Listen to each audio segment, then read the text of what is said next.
So welcome back. I think we can carry on from where we left off last. We have been handling a lot of issues to do with SQL. I think we discussed what SQL is, the types of SQL statements that are there in terms of data definition, data manipulation, and data selection. We looked at how we can use, create, update, create, drop, and alter.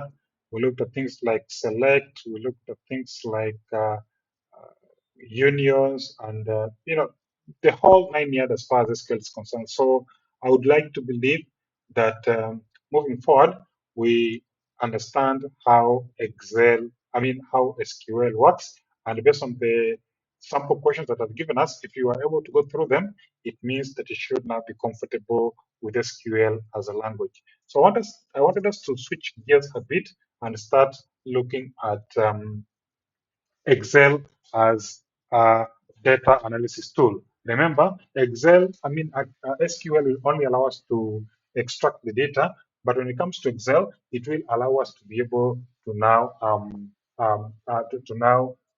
be able to summarize the data, probably look for patterns as far as analysis is concerned. Of course, you're going to do this with Python also, but I wanted us to use a tool that you're most comfortable, that is most available for us on, or that most of us have used before, so we can be able to understand the general processes that we can use about data. So remember, we said when it comes to data, it means that you will extract the data. That's the first step. Then you have to clean the data before you start establishing patterns within the data. So I want us to do two things with Excel, that is cleaning the data and establishing patterns within the data. So we're going to see how that will work out. Okay. So I hope you have seen what I have on my screen. You already have what I have on my screen. You have it on your end. This is basically sales data for a supermarket, depending on the things that they have sold to the customers that they have sold. And probably we might need to do a bit of cleanup here to see how we can make sense out of this data. So generally, this is what you get from SQL. You'll get something of this nature, but then now we need to come back and say, okay, we have this data. How do we move this? How do we put it together so that it starts making sense for us? Okay. Do you already have this? Somebody's requesting to come in. Oh, somebody came in, not requesting to come in. Okay. So we all have this, I believe. Is that so? Yes. Okay, so if you look at this data, I have some sales data where I have the sale ID, which starts at 1,000.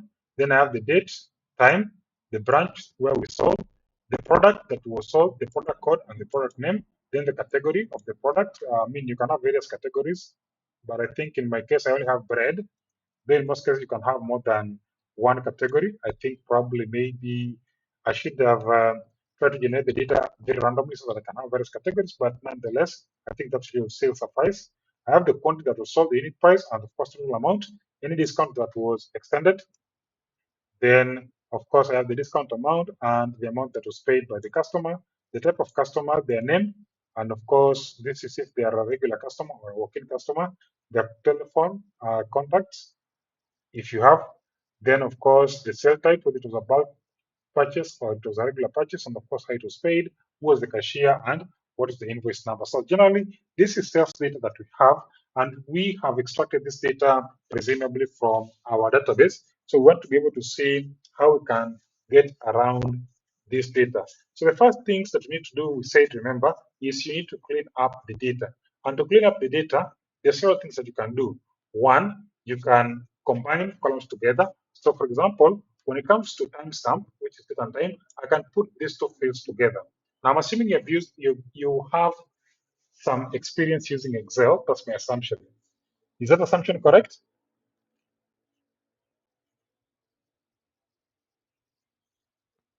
I am assuming that within this course, we have some brief experience with Excel. Is that assumption correct? Because if it is not correct, I need to start from the beginning so that we don't have any assumptions moving forward. Okay? So I need you to guide me. Is that assumption correct? No. It's not correct. Okay, so if the assumption is not correct, then let me start from the ground up. Then we see how to work with Excel so that now we can be able to manipulate this data. That's very, very important. And it's good that we have that so that I don't make some assumptions that actually don't work for us. So I'll begin by looking at Excel. Excel is a spreadsheet application which you can use to crunch data with or generally to manage spreadsheets. It's part of Microsoft Office, the Office suite, which has Word for word processing, Excel for spreadsheet, PowerPoint for presentations, and other applications for doing different kinds of work. So I'm going to focus only on Excel for now. So to open Excel, you simply click on Start. I'm assuming it's already installed on your system anyway. So simply open Start down here, then type Excel. Then you'll be able to find Excel up here. Then you open Excel like this. So this is Excel uh, in my case. Now this version of Excel will differ in versions because you have some of those in that are using Excel version 2007, version 2010, version 2013, version 2016, version 2019. Some people are using version 2021. I'm using version 2024. So again, depending on the version of Excel that you have, you can check it at the backstage here. So mine is Microsoft, mine is Office 2024, so I'm using Excel version 2024. But nonetheless, most of the features should be ideally the same. Now, when it comes to how Excel looks, if you look at Excel keenly, you'll see this file, this home, insert, draw, and all this. This is the tab navigation. This is the tab navigation. So in Excel, we have these tabs at the top here. Of course, it will be different from each person. For example, you might not have Foxit PDF here because you don't have this application installed. You might not have developer option here because I've already activated this because I'm using things called macros. But you would probably see you have file, you have home, you have insert, draw, and so on and so forth. So that's called the the tab dialog. Then inside the tab dialog, then we have the tab entries. Like for example, when I come here, there are these categories of tabs. So within each tab, like home, I have this category for editing, this category for font, this category for alignment, category for formatting numbers, category for styles, category for marketing self, and so on and so forth. So you have those different sections within each particular tab. So the home tab has these different sections. Insert tab has these different sections. Draw tab has these different sections. Layout has these sections, and so forth and so forth. Then below that, we have the formula bar here. The formula bar here is where we will be typing our formula. So if you wanted to write any formula, then you type it inside the formula bar over here. Then we have rows and columns. So rows are labeled A, B, C, D, F, H all the way to Z. Then you start with A, B, B all the way to, I don't know what number they end up with nowadays, but it's a bit larger. Then of course, from one, we have one all the way to I think 256,000. If you can scroll all the way to the bottom, you probably have 256,000 rows. So these are rows and columns, and an intersection of row and column like this one is called a cell. So this is a cell, this is a cell, this is a cell, this is a cell, this is a cell, this is a cell, and so forth and so forth. So whenever you're referring to cells, you'll be referring to row. You'll be referring to column, then row. So for example, this is A1, B1, this is C2, this is D3, this is E4, this is F5, this is G9. So you can see it is G9. So this is actually G9, and you can see up here it's written G9. So usually when you're talking about Excel, we'll be referring to the cells as such. Now, with Excel, you work with the cells. Data is usually input within the cells, and sometimes you can punch in the data directly, or you can be able to use what we call autocomplete. So for example, I could do something like, I want to type here something like John, Jane, Mary, Paul, Susan, and so on and so on. So you could actually do that. So that's one way of entering data. The other way of entering data is filling in the data, auto-filling the data. So auto-filling or auto-complete the data means that maybe you want to put serialization. Maybe I can pick these cells over here and click here and drag them to this next cell. Then I come and I want to put 1, 2. Then I want to automatically complete the rest. What I need to do is to highlight these two. Then I bring the cursor down here. You can see the resizing handle has changed. So if I bring the cursor to the edge of the cell here, the resizing handle has moved from the thick square to the thin square. This is an autofill handle. So I can either drag the numbers down, so you can see it fills in 4, 5, 6. So I can repeat that here again, 1 and 2. So when I highlight them and I bring here and I drag, you can see it automatically fills in. That's one way of doing it. But if the cell is too large, if there are too many rows down here, what I could do is just double click here and then to automatically fill in. So if I had too much data, like let me just repeat this data here, like that, and I have only these two.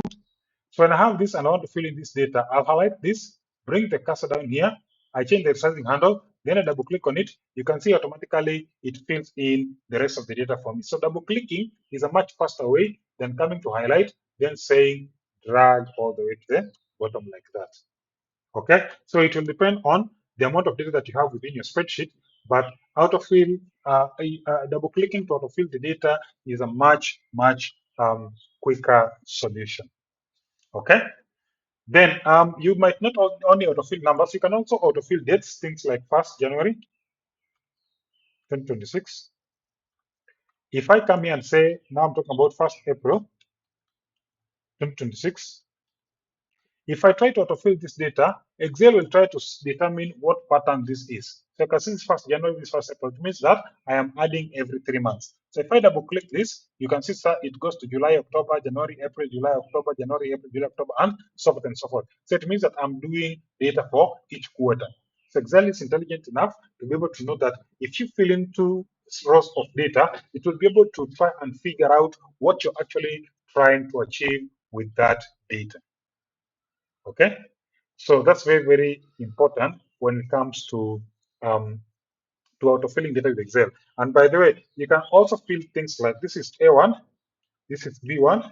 Of course, if it's A1 and B1, then when I autofill it, it will assume C1, D1, and so forth and so forth. So you can see now it's A2, B2. Well, probably maybe didn't figure that out properly.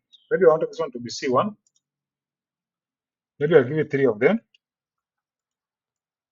but probably maybe it might not even get it right. So again, it is assuming A to C to B to, but then again, you get the idea. So sometimes sometimes it works, sometimes it might not work. However, you want to have it done. But autofill is a very powerful feature that allows you to be able to autofill in data in Excel, especially when you have things like series or um, uh, uh, numbering sequences or things like that. It makes it a hell lot easier to work with Excel. So most of the time, we're going to be dealing with the data that's inside this sheet. Now, another important thing about Excel is that it allows us to use formulas. Formulas are the functions that are inbuilt in Excel that are used to perform specific tasks. And these are very powerful because sometimes you have a lot of data and we don't and we don't want to go through the data one by one. So we might want to use formulas in order to be able to help us achieve certain things. So I'll show you the kind of formulas that we have in Excel because they are in different categories. We have text. I'll start with the text formulas, the ones that are dealing with text, the ones for numbers, and the ones for aggregates. I think with those 3 categories, we should be able to get somewhere with Excel. So I'm going to focus on this today so that we understand how this works out. Then we can come back to the data that we have and see how we can apply those formulas on those data or on that data. So let me begin with what we call text formulas. Text formulas are the text that work are the formulas that work on text. For example, if I wanted to calculate how many numbers are here, or maybe let me put something like insert here. I'll say Onyango, Mansi, Musa, I can use Chalo. Well, probably maybe not. Maybe something like what Ahmed, or something of the sort. So let me just copy this and autofill this, something like that. So I have these people, and maybe I want to calculate how many characters are making up the name John. So if I wanted to calculate, so to type formulas, there are two ways you can do it. Number one, you can type inside the cell, or you can type inside the formula bar. The good thing about the formula bar is that you can make it bigger or smaller, so that if the formula is very big, you're able to see what is happening inside there. So let's say, for example, I want to calculate how many characters are making up the first name. So probably maybe here I could have something like serialization. I have first name, I have middle name, I have family position, and I have date of employment. Something like that. I'm assuming this is employees master. Then from here now, I want to be able to calculate how many characters are making up the first name. So I'll come here and I'll put, for each type of formula, you start with an equal to sign. You must always start with an equal to sign. Then you type the formula name. The formula for calculating name is, I think, len. Yes, len returns the number of characters in a text string. So when I say len, now there are two ways of referring to a cell. One, I can say this is B2. You can see it is cell B, column 2. So I can say B2. That is, I am typing the cell directly like that. So that's possible. So John is made up of 4 characters. Then I can come here and use the other method. So method number 1 is put equal to sign, name of the function. Then of course you type the cell reference that you want. The second method is called the point method, where I'll simply do the same thing, len, but then instead of typing B2, I'll click on the cell that has the data, and you can see automatically it brings it inside here. Then I just close the bracket, which is usually the easiest thing to do. So when I do that, you can see it also calculates Jane is also 4 characters. And of course, I can copy this formula across, and you can see most of them are 4 or 5 characters. Are we together up to that point? I can repeat the same for middle name. So I can simply say here, len, this middle name is C2, C2. You can type it directly like that, or I can put len, then I point to where the cell is, and I close like that.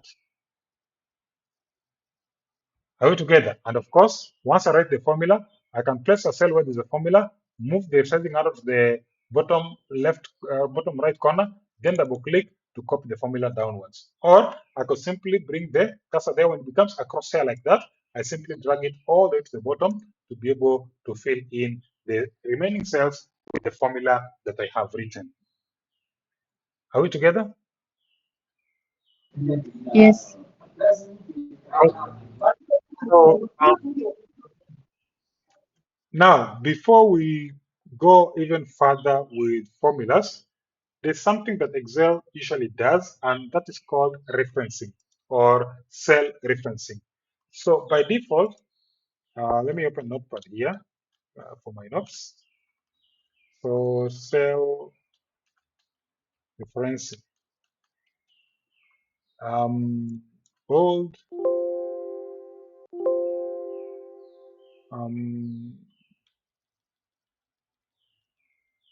Cell referencing. So Excel has 2 types of cell referencing. One is called relative cell referencing, relative cell referencing, which is the default, and the other one is what we call absolute cell referencing. And I'm going to explain the difference between the two. So what happens is, if you look at, let me just remove all this. Now, if you look here, you see I said length of C3, the length of C3, that's the formula. Now, when I copy that formula down here, see, now it says C4. And if I continue copying it down, it says C5. So Excel does not, it knows that I'm talking about column C, but as I'm writing the formula, if I'm starting here, it's going to be C2, C3, C4, C5. That is relative because C does not change, but the row will keep on changing. So that is relative because it assumes that I'm talking about C as a fixed range, but then the row keeps on changing. That is the default behavior of Excel. And in most of the time, that would work for you. Most of the time, that would work for you. Now, the only problem that happens is this. If I put something like retirement age here, and I say retirement age is 65, then I want to calculate, maybe I have your date of birth here. So let's say here I have here date of birth. And I can randomly put some years here. So random between.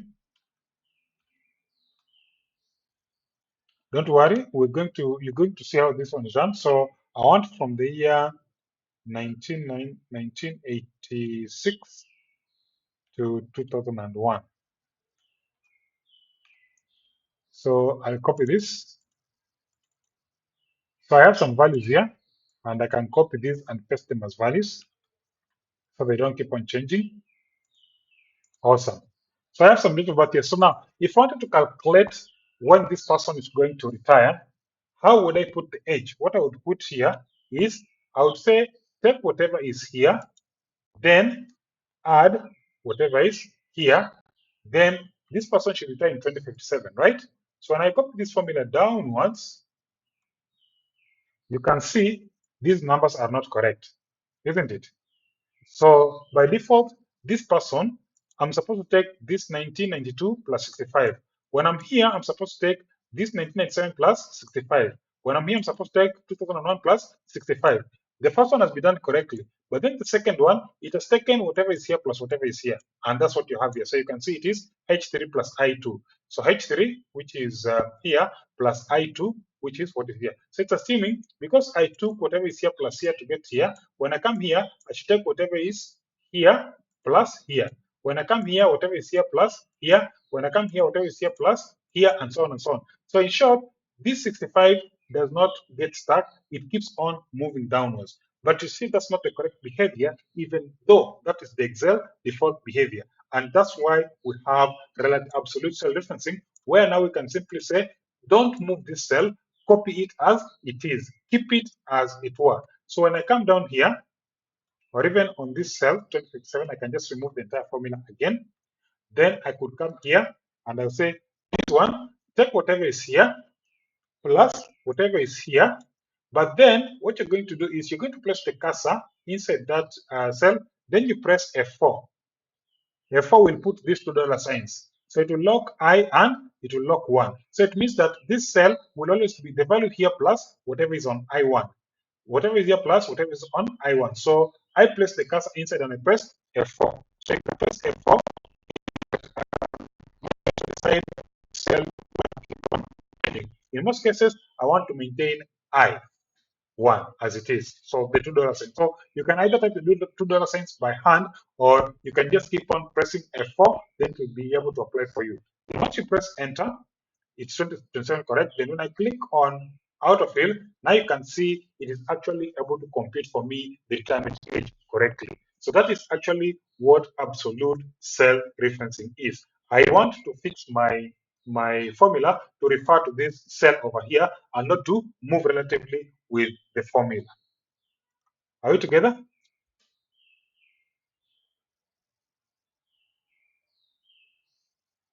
Are we together?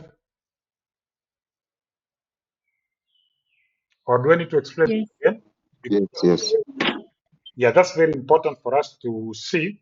In as much as I'm going to be writing formulas and they're going to be relative, it's not always the correct thing to have them relative. So sometimes you want them absolute, and that is exactly what you do when you want it to be absolute. So we can go back to our our our our our text functions. We have spoken about length, and we have said length helps us to be able to calculate or count how many characters are making up a string. So we might also want to get a portion of the string. So for example, somebody asks you to abbreviate the first name here. So abbreviate first name.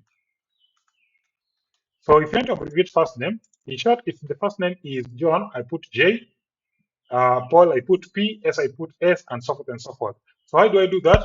I'll use a formula called left.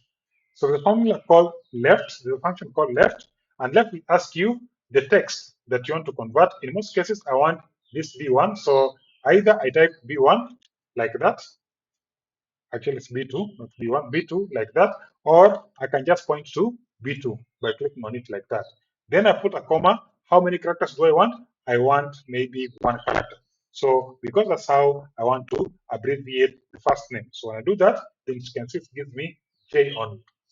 And if I copy this formula downwards, it should be able to give me all the other ones. So Jane, Mary, Paul, Susan, and we can go on and on and on and on, and you can see it actually does it correctly. So we have len to calculate the number of characters, left to get the number of characters. Then of course I need to specify how many characters. In this particular case, I specified one character. If I wanted two characters, like that, it will put JO, and if I copy it downwards, I can see all of them are two characters of the first name. So that is left. Of course, in conjunction with left, we also have right. So right will get you number of characters from the right hand side. Okay. But then also we have another function when we want to combine two things. So maybe when I ask you something for like something like full name here. So if I ask you full name, it means that I want you to combine John and this one, Mary and this one, I mean Jane and this one, Mary and Musa, and so forth and so forth. With that, we'll use a function called concatenate, so, or concat. But I think concatenate is what is standard nowadays. So I'll put equal to sign and I'll put concatenate or concat. Actually, concat is what is required. Then just specify the characters that you want to join together. So I want to join this, then I'll put a comma, then I'll put a space in double quotes, then I'll put another comma. So every time I put a comma, it means I'm providing another text. So there's the first text, which is B1, the second text, which is space, then the third text, which is this last name over here. When I'm done, I'll close that, then I'll press Enter. Then you can see now that combines the two names together. John space Onyango, and if I was to fill in the formula, you can see now it auto-populates the rest of the names for me. Okay? I hope I'm not moving too fast. Am I? No. All right. So that is the third function, concat. The concat function allows you to be able to join strings together. Then sometimes you might also want to be able to change um, strings. Maybe you want to convert them to uppercase. Maybe the names don't look nicely on lowercase, so you want to convert them to uppercase. So I'll say uppercase names or lowercase. If you're dealing with emails, you want it in lowercase, it will be the reverse. So they're functionally called upper. And that upper will ask you which text you want to convert to upper, like that. Then it will convert it in all uppercase, as you can see over here. Okay. So again, I'm just trying to show us when you're going to be working with data, sometimes it comes in some formats that you don't like, and you have to apply some things to it to make it look like what you want prior to you starting to process it. That's the cleansing side of things. Okay. So besides uppercase, you can also replace part of the name. So maybe say you want to replace the word J with H. Maybe J is not a sonnet. J is not a sonnet character. So I want to replace all occurrences of J with H. So that is something called substitute. So the function called substitute. So substitute J for H. Something like that. So substitute J for H. So here, what you're going to do is, I'm going to come here and say substitute. Then I'll be asked, what do I want to substitute? I want to substitute the first name, and I'm going to look for a H, a J rather, and I want to replace it with a H. And which occurrence do you want to replace? All of them. So I'll just leave the last flag open. When I press enter, you can see that it is on. And if I copy downwards, everywhere there's a J, you'll find it has been replaced with a H. So that is what substitute does. And then again, we can even find the position of where a certain character is. So, for example, let me just put another one. Find position of a character or a string. You might want to find the position of maybe a string within your text. So, for example, I want to find out where H is within the string. So, if I want to find where H is, I'll simply say I can, well, there are so many formulas I can use, but let me use find. So I can use find. Then yes, what do I want to find? I want to find, which text do I want to find? I want to find O. And where do I want to find O? Inside here. So it means that it's going to tell me J is 1, O is 2. So definitely it will return 2 in that particular case. And you can see it returns 2. Now it does not whenever it doesn't find whatever you're looking for, you're going to get these errors in values. So error in value means that your formula returned an error. We're going to discuss those errors later on as we continue with the course. But whenever you write a formula and it gives you an error in value, then it means that whatever you're looking for is not actually found. So you have different errors within formulas. Actually, let me just discuss them. You have different errors in formulas, just like I've given you one is an error in value, something of the sort. You can also have error in name. Maybe you misspell a name, like say FID is supposed to be find, not find. It's supposed to be find. Then I type, I want to look for O inside, maybe say this one. Now, I don't have a formula called find, so you see an error in name. So when you see name like that, it means that the function name has been written wrongly. If you find error in value, it means that your formula did not return a value. Sometimes you might attempt to divide something by 0, something like this. I could simply maybe say here experience,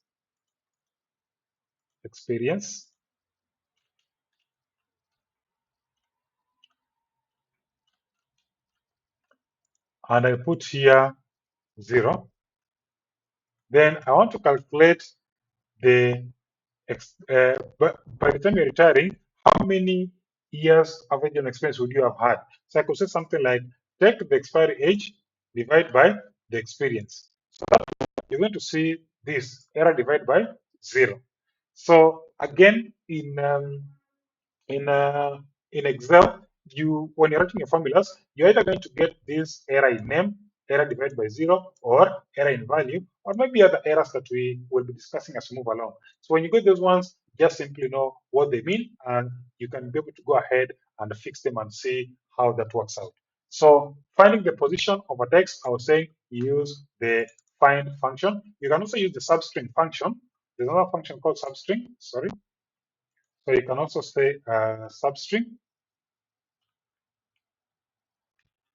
Substring is it called substring or what is it? No, I think it's mid. It's called mid in Excel. Yeah, it's called mid. So when you say mid, you'll be asked which text you want to find. It's mid. I want this text here. Then you'll be asked for the start number. So probably I want to start at 1. How many characters do you want? Probably maybe I want Uh, how many characters do I want? I want 3 characters. So that will extract for you something like J or H, something of that sort. Again, I can use mid with find to give me the position that I'm looking for. So again, it really depends on how you want to go about it. But of course, what I'm focusing on are the most common ones that you would use so that now we're able to understand exactly how this works out. Now, that is a lot to take in. I want to believe those are quite a number of functions when it comes to string uh, to uh, to working with text. So I've said we started with len, Then we looked at left. You could also be talking about right. Then I also talked about concatenate. I've also talked about upper and lower. I've also talked about substitute. I've also talked about find. And we can go on and on. There are so many functions that you can actually be able to use. Now, if you have to see a list of all string functions in Excel, then what you do is just put your cursor on any cell or in the formula bar here, then you click this FX. Then you come and say, I want string functions, text functions. You can see they are here. There's one that I forgot to mention, which is very, very important. So you can see I have upper, I have value, I have text split, I have right, I have substitute, you know, I have the find, I have left, I have mid, I have len, I have lower. I have tried to explain some of them, but not all of them. I think the one that's very important is the trim. Trim is very important because sometimes you have spaces in names, like maybe I have this space John. Here, I have space Susan. Here, I have another space Jane here. So you can see there's some names here that are starting with spaces, and sometimes you don't want those spaces. So if you don't want spaces, you'd use the trim function. Then you pick the text that you're working with, and then you close. When you use the trim function, it will remove any spaces. So even if I was to have 10 spaces here, like that, you can see the name at the end does not have any spaces. I have removed any leading, or if there were any trailing spaces here at the end, you can still see here there is no trailing space. There is basically just the name without the leading or trailing spaces. That's why trim is very important, especially since you're going to be working with data. That's going to play a very important role for us. Okay, so when I copy it downwards, you realize that now that works fine. So everywhere I had some spaces or some white space, it allows me to be able to um, it allows me to be able to remove the the, the leading or trailing spaces.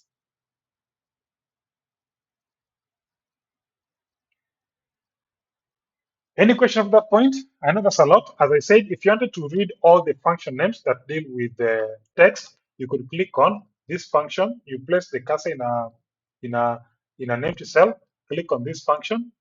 Then you come to here, category. You pick the ones that are text-based. Then you're going to see all of them here. So you can work with all of them or just a few of them as we go along.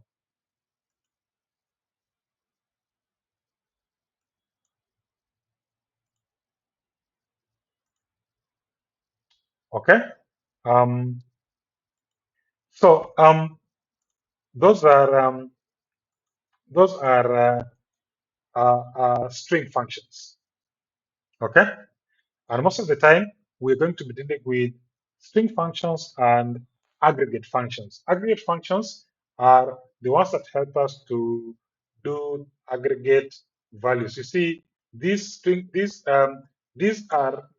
text functions are also called scalar functions. So you have scalar functions. So here they work on a single cell value. They work on a single cell value. And now we have aggregate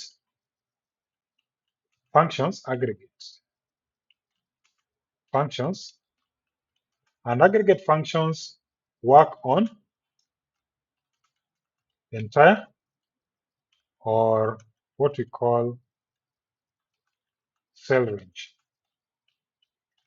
Cell ranges, they work on a cell range. So sometimes you have something that you want to work on a cell range, that's going to be definitely an aggregate function. Again, when you're going to be working with cleaning up data and probably performing things like analysis, then we can either use a scalar function, which means it is specifically working on data in a particular cell, or it can be an aggregate function working on data within a particular range. So it will all depend on what we are working on. So I don't know if there's any question on those scalar functions, because again, you can use them as much as possible. Just get, I probably will share with us a reference of all of them, even the ones that I've not explained, but I think the ones that I have explained are the ones that we use very, very often. Of importance is to know how to add formulas within your cell, which means you can either use type the address or use the point method. Then how to identify the errors, like I've demonstrated, what error in value means, what error in name is, what error divided by zero means, and so forth and so forth. So the different errors that you get, you should be able to understand where they're coming from. But then, of course, there's the element of the scalar functions themselves, or I've used an example or category of the text functions, which are things like left, right, len, concat, upper, lower, substitute, find, etc., and what each and every one of them does. Once you understand that, then the next step should be pretty straightforward. Now, for those of us who are just joining us, I have been recording this since we get started. So probably maybe I'll share the video after this so that you can be able to follow up if there is any section that you missed out on. Can we proceed to aggregate functions?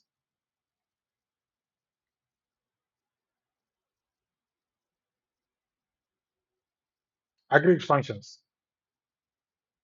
Or is there any question on scalar functions, especially the ones that are text-based?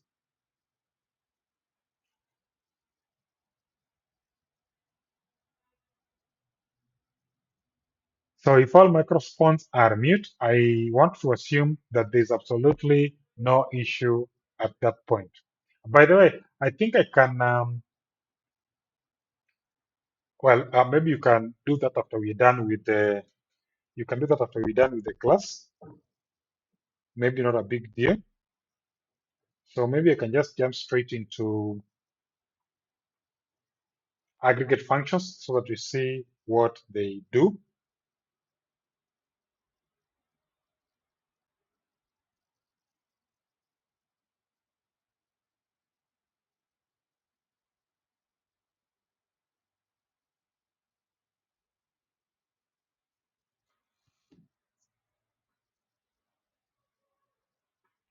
So now I'll open another sheet here. I'll start to make it bigger so that we can work with what we call aggregate functions. Just hold on. Just give me a second.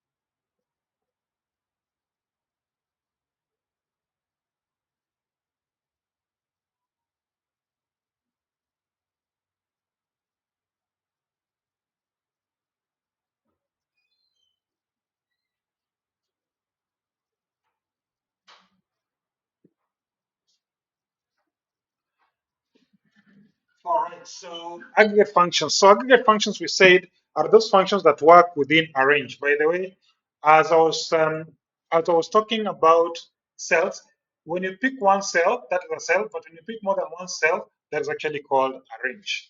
So we have cells and we have ranges, and then that should be able to explain the difference. So when you're talking about a scalar function, you're talking about functions that deals with a cell. When you talk about aggregate functions, functions that deal with a range. So let's see how these ones work together.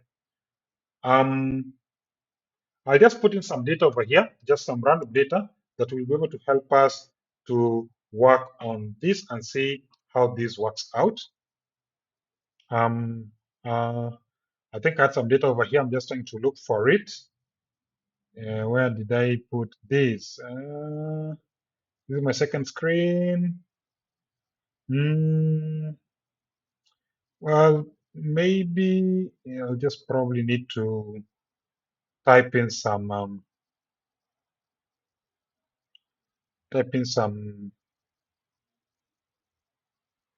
values. So let me just see how to type in some values.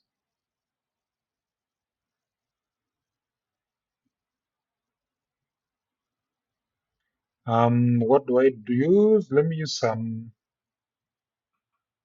random sales data. Yeah, I think that should be able to work out. Some random text data should be able to work out. So let me see.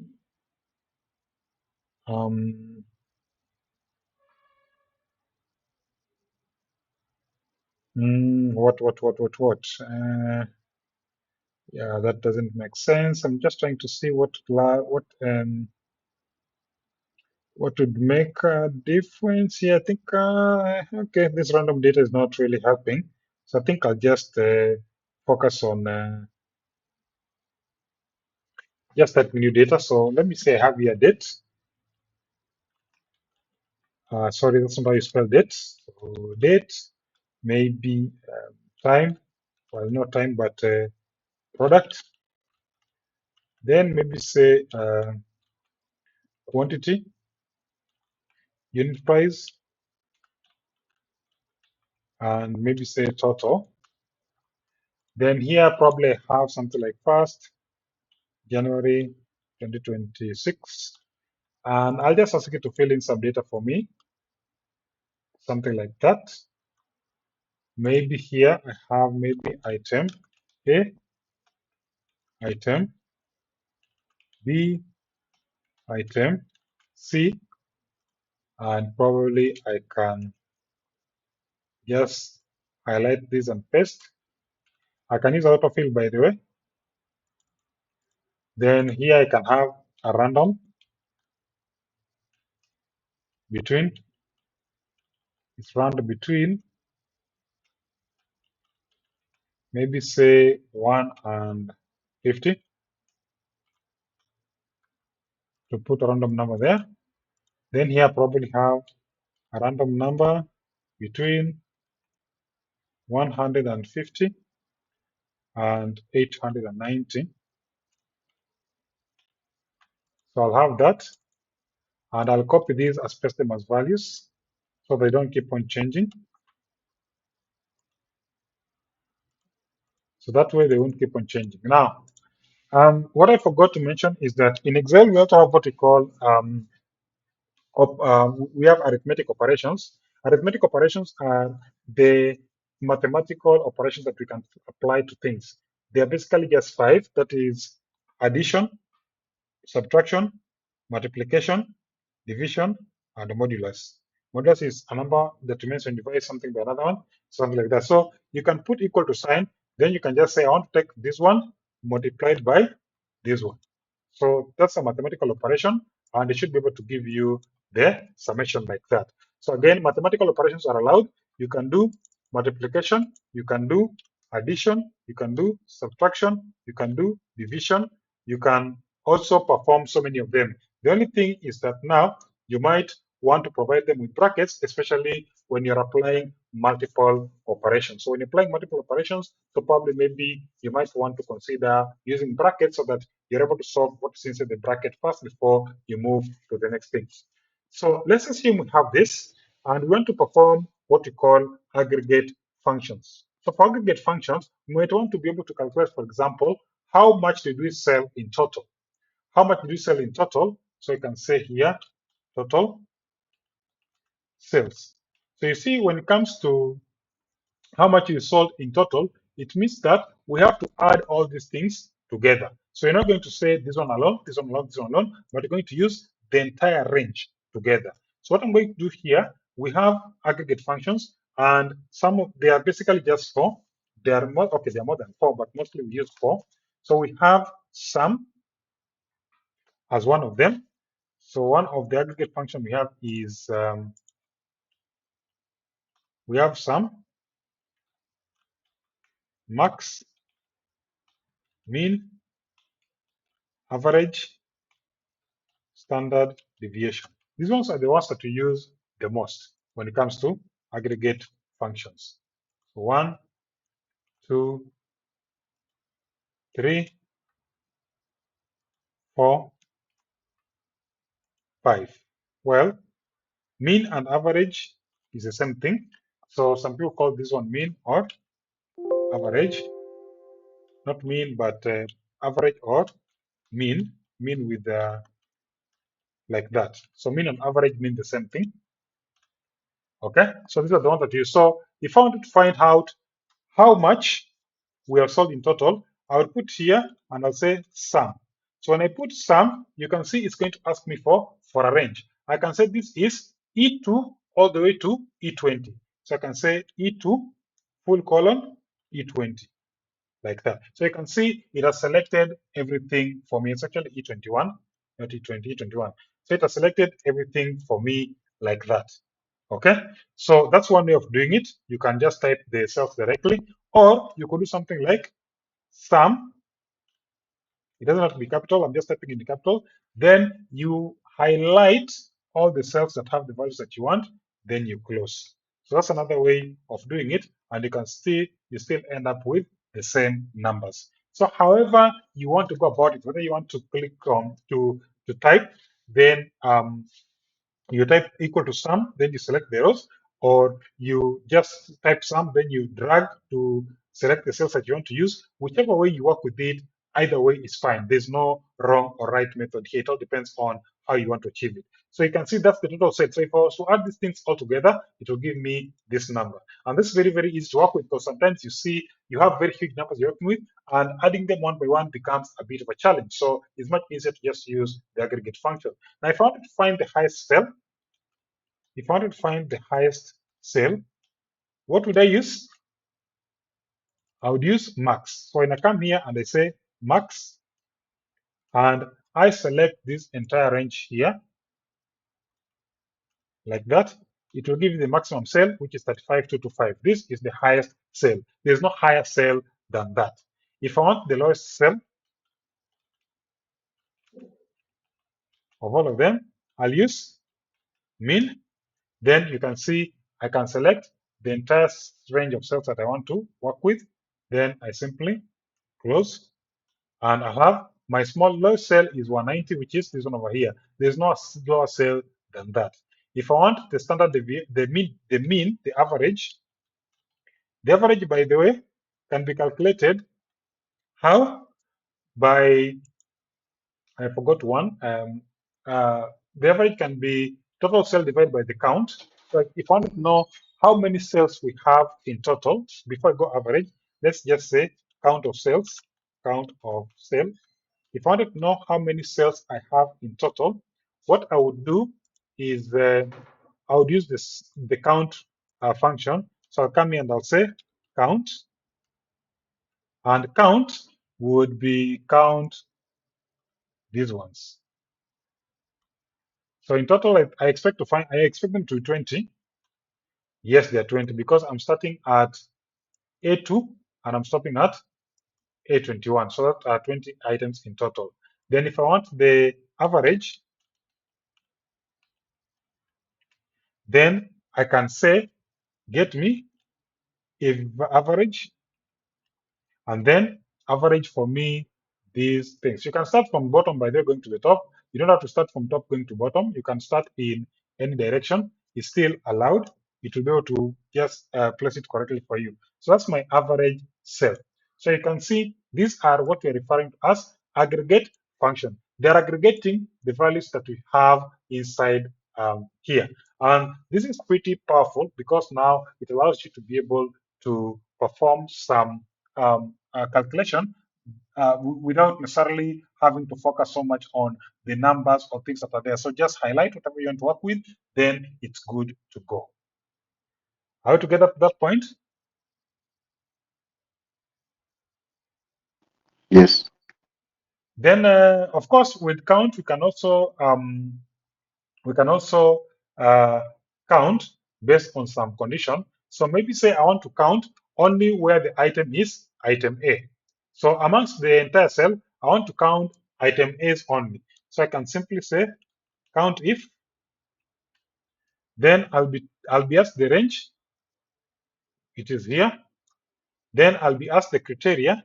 I'll simply say criteria is then I'll say item A. Probably I didn't put the criteria correctly, so I will need to say that the cell. Okay. Sorry, I had put a space. I had put a space in item A. So item A's are 7 in total. So I have 1, 2, 3, 4, 5, 6, 7. So you can see I have count if. So you can still use count if when you want to count based on some conditions. So you sum the same. You can sum if this. You can sum if. You can average if. You can max if. You can min if, and all those things. So again, if I wanted to count how many items, how many cells I have for A only, I could simply say here sum if. You can see I have sum if. Then I still specify my range. My range should also contain all the values here, like that. So that is my range. Then I'll be asked, what's the condition? I'll simply say item A.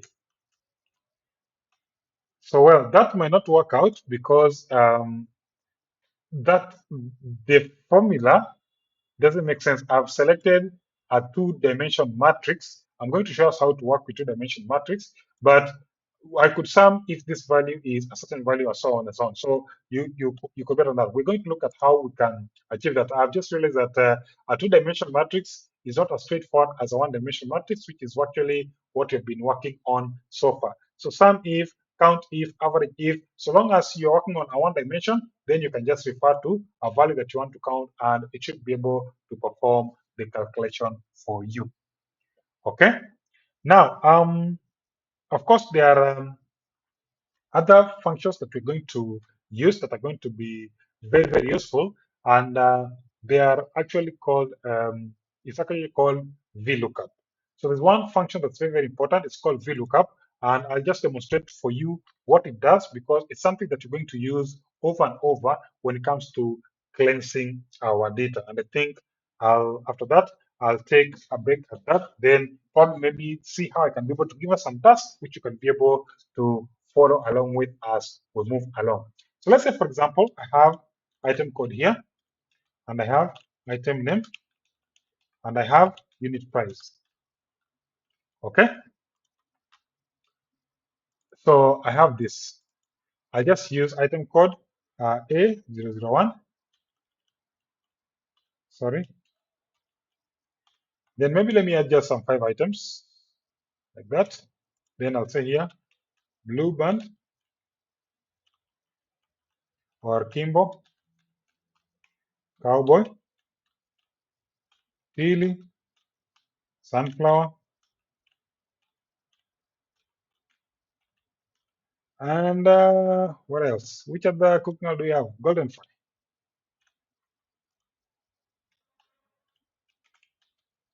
And they have different prices. This is maybe say 1600. This is 1450. This is 2180. This is probably maybe say 1190. And maybe this is say 980, the cheapest, right? So I have these prices here. Then I have these, where I have item code,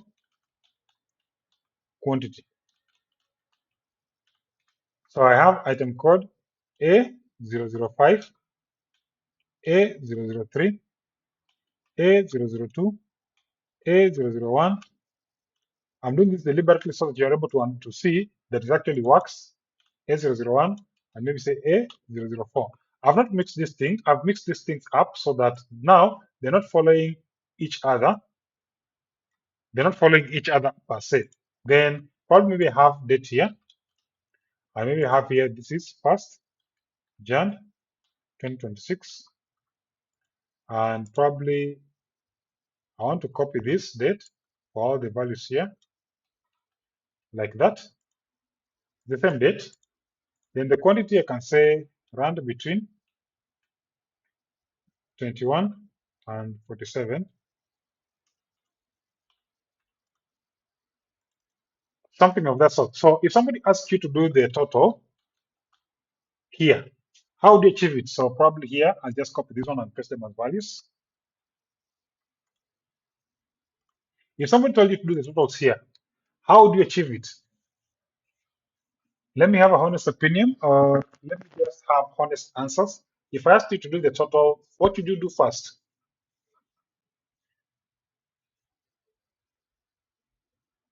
Because these are the kind of problems that you're going to be dealing with when we are working with data, right? You probably have a set of data on one side, another set of data on the other side, so you need to match this data. So for you to actually get the total here, what you need to do first of all is to get the unit price.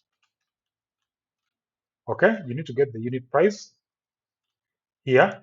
Then from the unit price, then you can do quantity multiplied by unit price, then you get the total. So it means that I have to go to A05, look for A05, extract the price, bring it here, come to A03, A03, bring it here, come to A02, A02, bring it here. And if I had 1,000 products here, then it means I have to repeat that process over and over again, which is not very friendly. And that's where we have something called VLOOKUP that works for us. So we use a formula called VLOOKUP. So it's going to look up the values here and then insert the price here from the values that it has found over here. So that's an example of an aggregate function and how it works.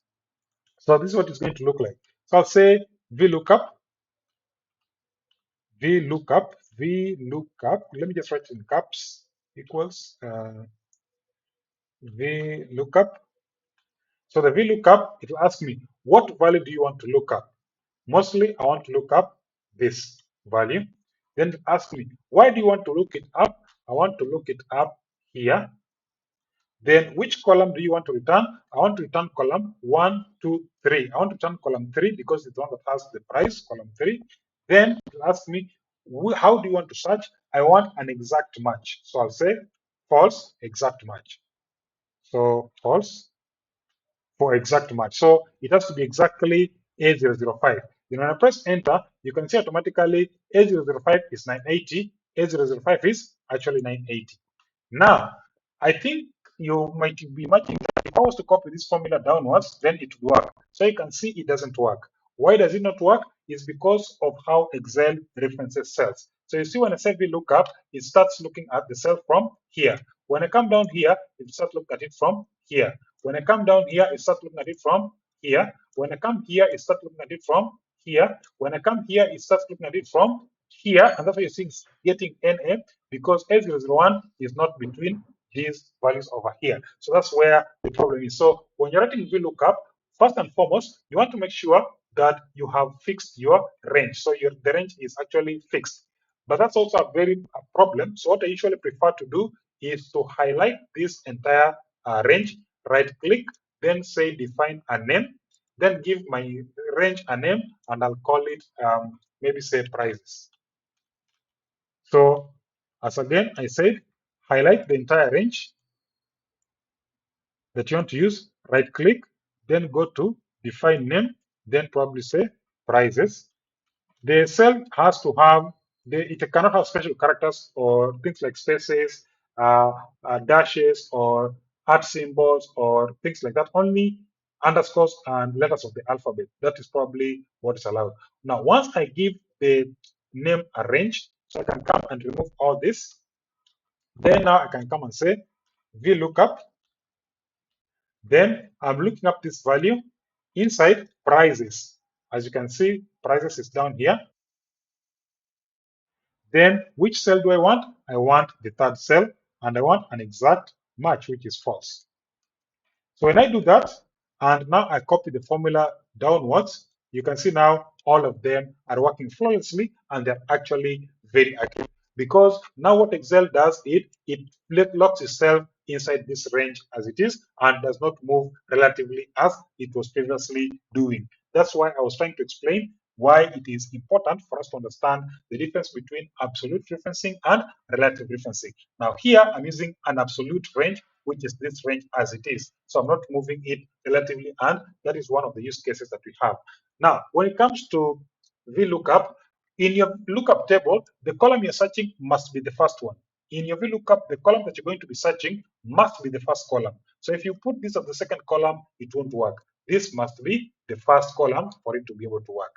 Okay, so VLOOKUP function, but again, as you can see, it is going to be able to give you problems if you don't have the value that you're looking for as the first column and if you don't use an absolute range. So those are the preconditions for using VLOOKUP that I wanted you to really pay attention to that and make sure that you have that in mind. So again, as you can see now moving forward, if I was to do the total, I'll simply say this multiplied by this, and then I can just copy the formulas downwards. And if I want to know the total, I could simply come in here and say sum for me, the totals here, and I have solved a very huge problem from that perspective. You can see I have done a lot of things within a very short time by just writing the right formula.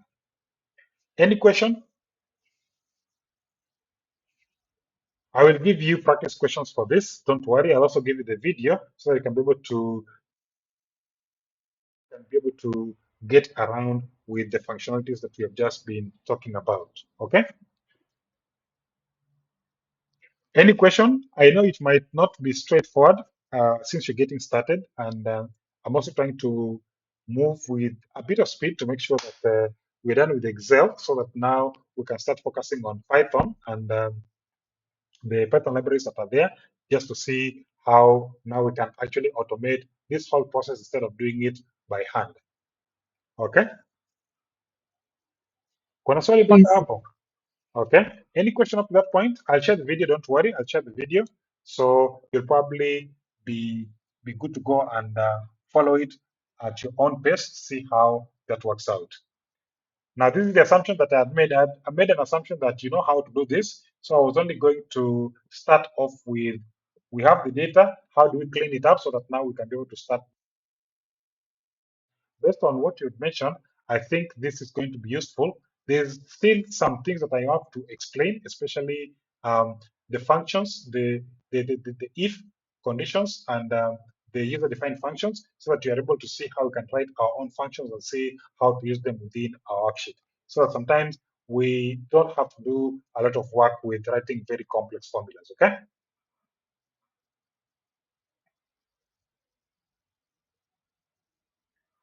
Any question up to that point? Yeah, I know that is actually quite a lot to take in, but again, this is why we are here, to take in a lot. So I think I'll stop at that. I'll share this video, then you can look at that. Then I also give you some practice uh, work to try and see, try your hands and see how it works out for you. Then you can be able to pick it up from there tomorrow. Okay?